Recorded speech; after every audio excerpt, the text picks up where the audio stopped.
आखिरकार ऐसा क्या राज छुपा है जो कि सिर्फ और सिर्फ एरल को पता है। नाग मंदिर का पता लगना और उसके साथ साथ नागमणि का वहां पर प्रवेश करना क्या नए राज को लेकर आएगा नागिन सीजन 7।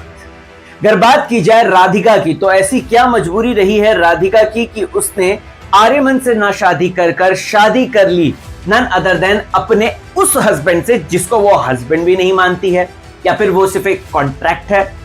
आखिरकार अनंता को कहीं ना कहीं फंसाने के लिए तो ये प्लान नहीं है कि राधिका इस तरीके से प्रिटेंड कर रही है, क्योंकि उसको तो कहीं ना कहीं पता है कि भाई नागिन है और नागिन कहीं ना कहीं अलग अलग रूप धर के आ सकती है। तो ऐसे में राधिका के जाल में फंसती हुई तो नहीं नजर आ रही है अनंता। वेल भरनी की वापसी हुई है और भरनी ने वापस आते ही A1 खेला है। नमस्कार, मैं राहुल भोज, स्वागत है आपका मेरे चैनल में। नागिन सीजन 7 के इस एपिसोड का रिव्यू कर लेते हैं। माफी चाहूंगा, आप लोगों के लिए कुछ वीडियो शूट कर रहा था इस चैनल के लिए, तो इस वजह से रात को ही शूट कर रहा था, इस वजह से ना नागिन देख पाया था और उसके चक्कर में मैं अब जाके रिव्यू कर रहा हूं। लेकिन हाँ, प्रॉमिस है कि रिव्यू लेकर आऊंगा तो बात करेंगे आज के एपिसोड की। तो आज के एपिसोड में एक चीज मुझे बहुत प्रोमिनेंट लगी है और एक्चुअली इस सीजन में देखकर मजा आ रहा है। मुझे नहीं पता कि बाकी के और सीजन्स में कैसे मारती थी नागिन, सिर्फ और सिर्फ पटक पटक के मारती थी, लेकिन इस सीजन में नागिन बहुत ही ज्यादा ड्रामे के साथ मार रही है, या फिर कह सकते हैं अलग अलग निंजा टेक्निक से मार रही है। आई एम सॉरी टू से कि मारने वाली बात को मैं इतने एम्फसाइज होकर बोल रहा हूं और इतने क्रिएटिव तरीके से इसको ले रहा हूं, लेकिन वो एक तरीके से नागिन का मारना, सिर्फ डस देना, वो नहीं कर रही है नागिन। अगर आपको सबसे पहले वो मॉडल याद होगी जिसका रवीश के साथ अफेयर था, उसको कितने बुरी तरीके से मारा था, एकदम खंजर खोप खोप के मारा था। And I love that, I literally love that. फिर उसके बाद हमने नेता को देखा कि नेता को किस तरीके से मारा था, अगर आपको याद होगा तो, राइट। फिर उसके बाद नेता को क्रोकोडाइल से भरी हुई उस तालाब में फेंकने, उस नदी में फेंकने के बाद नागिन ने अपना बदला लिया था उसके पिताजी, जो अभी विक्रम है उसके पिताजी को मार के, राइट। फिर उसके बाद हमने देखा कि अभी पम्मी को भी उसने मार डाला है, और पम्मी को बड़ा ही इंटरेस्टिंग, मुझे है ना, पता नहीं अगर आपने ये रॉन्ग टर्न जैसी फिल्में देखी हैं तो उसमें कहीं ना कहीं जिस तरीके से मृत्यु होती है या फिर जिस तरीके से उसमें अलग अलग तरीके के सेटअप लगते हैं, सेम यहाँ पर जो तरीका है, जो फॉर्मूला है, वो इस्तेमाल किया जा रहा है। This is my personal view point. वहां पर हम देखते हैं कि वो फावड़ा होता है और वो फावड़ा इस तरीके से खड़ा होता है और उस पे नागिन उसको छोड़ देती है। भाई वाह, क्या क्रिएटिव डेथ मारी है, आई लव दैट। सो अब किसकी बारी आएगी? मैं तो चाहता हूं जल्दी से रवीश का किरदार खत्म हो जाए, क्योंकि ये जो लड़का है, सॉरी मेरी आंखों को चुभ रहा है, मुझे बिल्कुल भी उसकी एक्टिंग अच्छी नहीं लगती है। मुझे बिल्कुल भी, उससे अच्छा तो वो छोटा बच्चा है जिसने अनंता की भाई की गर्दन काटी थी, अगर आपको याद होगा तो उससे बढ़िया उसको ज्यादा देना चाहिए, ऐसा लगता है सीन, राइट। अब दोस्तों यहाँ पर राधिका का जो बड़ा सच सामने आया है, तो राधिका आखिरकार क्यों ऐसा कर सकती है? सबसे पहला सवाल तो यही है। और प्लस ये कौन सा विलन है? मैंने आपको परसों के एपिसोड में, अगर आपको याद होगा तो, ये बात साफ बदली थी सैटरडे के एपिसोड में, चील, नेवला, मोर या ड्रैगन, इन चारों में से मुझे पर्सनली लगता है कि ये नेवला भी हो सकता है, क्योंकि वो जो निशान थे वो नेवले के हैं। जानवर के जो निशान, ड्रैगन के जो निशान होते हैं वो काटने वाले, बाइट करने वाले होते हैं, राइट। और प्लस ऐसा लग रहा है कि एरुल के पास जो अजगर है, जी हाँ, वो भी कहीं ना कहीं हो सकता है कि एरुल उसके लिए नागमणि इकट्ठा कर रहा हो ताकि उसको वो इच्छाधारी बना सके। क्योंकि ऐसा होता है ना कि शिवजी जी की तपस्या उस मंदिर में करने से और नागमणि होने के बाद जो है उसका असर लेने के बाद मे भी हो सकता है कि यहाँ पर उस अजगर को इच्छाधारी बना दे और वो नागिन के खिलाफ लड़े। ये भी हो सकता है, स्टोरी में ट्विस्ट एंड टर्न आ सकते हैं। वहीं रही बात आर्यमन की करें दोस्तों, तो आर्यमन इस वक्त जो उसकी हाथापाई हुई विक्रांत के साथ, वो मुझे मजेदार लगी। मुझे लगा कि ऐसा कुछ टेस्टोस्टेरोन दौड़ रहा है, कुछ ऐसा लग रहा है, क्योंकि अदरवाइज अगर आप लोग देखेंगे तो इस सीजन में ना मर्द बड़े कमजोर दिखाए जा रहे थे।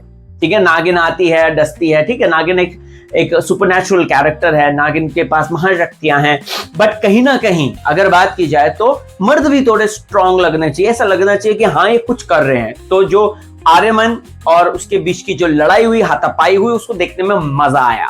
उसके साथ साथ दोस्तों, अगर आप लोगों ने नोटिस किया तो भरनी वापस आ गई है, and I am very happy. Alice Kaushik को ऑन स्क्रीन देखना एक डिलाइटफुल अनुभव है, क्योंकि एलिस न सिर्फ एक्टिंग अच्छी कर रही है बल्कि वो लुक्स भी बहुत प्रिटी कैरी कर रही है। एंड एकता कपूर ने बहुत अच्छी कास्ट करी है एलिस। और उस कैरेक्टर के लिए, बट मुझे उसके लिए sometime I feel pity for her, because उसके सीन्स को कहीं ना कहीं जो है बहुत कम फुटेज मिल रही है, उसको कहीं ना कहीं जो है इग्नोर किया जा रहा है ऐसा। ठीक है, नागिन प्रियंका चहर चौधरी का है एंड आई लव प्रियंका, आपको तो पता ही है बिग बॉस से।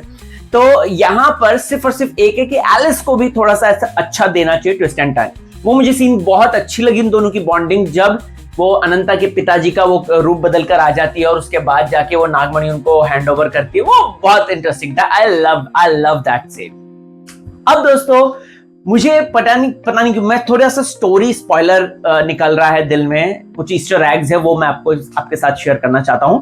मुझे सबसे पहले ऐसा लग रहा है कि हो सकता है फ्यूचर में प्रियंका चहर चौधरी की जो नागिन है अनंता, वो सेक्रीफाइस करे आर्यमन के लिए और आर्यमन के प्यार के लिए, क्योंकि प्यार में सेक्रीफाइस ही प्यार होता है कहते हैं हमें। बॉलीवुड वालों ने तो यही हमारे दिमाग में डाला है कि प्यार इज सेक्रीफाइस।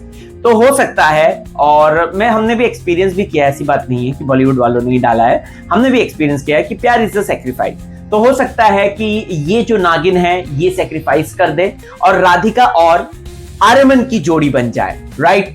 लेकिन फिर कुछ ऐसा मोमेंट आ जाए जहां पर पता चले कि राधिका ये सब जो कर रही थी उसके पीछे एक बड़ी साजिश थी, और उसके बाद आर्यमन की जान खतरे में आए, और फिर उसके बाद नन अदर देन अनंता उसे बचाने के लिए आ जाए। अब अमरनाथ यात्रा पर जो आपको तो पता ही है, अक्सर जो है अमरनाथ यात्रा पे पाकिस्तानी घुसपैठिए जो आते हैं वो हमला करते हैं, अटैक करते हैं, उसी कॉन्सेप्ट को इन्होंने यहां प्रस्तुत कर दिया है। चिंगिस्तान और वो जो रेल यात्रा जा रही है उस पर नागिन कैसे बचाएगी वो देखना इंटरेस्टिंग रहेगा। और प्लस में बहुत सारे जो राज हैं, जो एक्चुअली सीरियल है ना हमें ईस्टर एग देता जा रहा है, जैसे कि नाग मंदिर में आखिरकार क्या छुपा हुआ है, प्लस दूसरा ये जो है एरुल को इतना क्या इंपॉर्टेंट है कि उसको नागमणि चाहिए, प्लस असली नागमणि कहाँ है जो नागिन को विजुअल्स आ रहे थे महाशिवरात्रि के दिन, वो कहाँ है, उसके लिए कैसे वो जाएगी, प्लस ये भी कि आखिरकार आर्यमन और राधिका के बीच में ऐसा क्या हुआ था जिसकी वजह से राधिका ने उसको छोड़ दिया था, प्लस वो कौन है शैतान जिसके पीछे वो पड़ी हुई है नागिन, और उसके बाद उसने यति को तो ढेर कर दिया, बांध दिया है, लेकिन अभी भी उसके जो 4 दुश्मन हैं वो आगे निकल के जा रहे हैं। तो बहुत सारे कॉन्सिक्वेंसेस आने वाले हैं, बहुत सारे ईस्टर एग्स हमारे सामने छोड़ दिए इन लोगों ने, और उसके बाद अब शो जो है टर्न लेकर आएगा, और उम्मीद कर रहा हूं कि कुछ इंटरेस्टिंग और बनाए ये स्टोरी में और मैक्सिमम प्लॉट ट्विस्ट करे। मैं तो कुछ ऐसा चाहता हूं ना कि मैं पर्सनली अपनी बात कह रहा हूं, मैं कुछ ऐसा चाहता हूं कि प्रियंका का जो किरदार है उसको है ना कहीं से फिर से धोखा मिले, और जब नागिन धोखा खाती है ना भाई मजेदार, क्या शानदार जान निकलती है, बहुत अच्छा लगता है देखने, क्योंकि उसके बाद नागिन और भी ज्यादा रौद्र और खतरनाक हो जाती है। प्रियंका चहर चौधरी को जानबूझ के मोनोलॉग पे मोनोलॉग दिया जा रहा है, और आप लोग नोटिस कीजिएगा, वो तो मुझे आज देखते देखते क्लिक हुआ था, जो वो पूर्वी थी she was totally different character, जब वो नागिन बन जाती है यानी कि अनंता के रूप में आती है तब एकदम डिफरेंट, और जब वो आहाना का किरदार पोर्ट्रे कर रही होती है तब एकदम डम सिली सी लड़की जो होती है ना, जो ज्यादातर रिच वाला किरदार होते हैं, तो वैसे अनन्या पांडे टाइप्स, तो वैसा हम लोग यहाँ पे नोटिस करते हैं, राइट। तो ये 3 अलग अलग पर्सनैलिटीज को बहुत अच्छे तरीके से प्रियंका कैरी फॉरवर्ड कर रही है ना, टोटली लव दैट। मुझे प्रियंका के जो मोनोलॉग्स बोलती है ना, नागिन हूं मैं नागिन, जब ये होता है जब वो होता है, वो देखने में बहुत मजेदार लगता है, and I just love that. Priyanka से जुड़ी हुई बहुत इंटरेस्टिंग वीडियो मैं बनाने वाला हूं जल्द, इसका कॉन्सेप्ट मैं आजकल कलेक्ट कर रहा हूं, तो जैसी वो आएगी मैं इस चैनल में डालूंगा, आप लोग जरूर देखिएगा, you will love it. And नागिन को 3 लड़कियां चला रही हैं स्ट्रॉन्ग तरीके से, और ये 3 लड़कियां बहुत बेनिफिशियल होंगी। कौन ये 3 है, ये एक पॉडकास्ट में आने वाला है इसी चैनल में, जल्द आप जरूर देखिएगा। इसके साथ साथ आर्यमन यानी कि नमिक अच्छा काम कर रहा है, भरनी बहुत प्यारा काम कर रही है, और सपोर्टिंग कास्ट बहुत अच्छी, मिस्टर सूरी भी अच्छा काम कर रहे हैं। बस एक वो रविश का वो पता नहीं क्यों जम नहीं रहा मेरे को बिल्कुल भी, और कनिका मान को अब उतने सीन्स नहीं दिए हैं जिसमें वो शाइन होकर रह सके, लेकिन एज अ पर्सनालिटी बहुत अच्छी लग रही है। ईशा को हम मिस कर रहे हैं, वो बार बार जो झलकियां देकर जा रही है, हम लोगों को अच्छा लग रहा है। सो ओवर एंड ऑल आगे के एपिसोड बड़े इंटरेस्टिंग होंगे, और चैनल में भी इंटरेस्टिंग वीडियोस आएगी, आप जरूर देखिएगा। Keep on watching, bye bye. आप कमेंट कीजिए आपका आज का बेस्ट पल कौन सा था नागिन का। मेरा तो वाला था जब वो मोनोलॉग बोलती है पूरा एकदम शेष नागिन, नागिन हूं मैं नागिन वाला, वो बेस्ट लगा था मुझे। कमेंट कीजिए।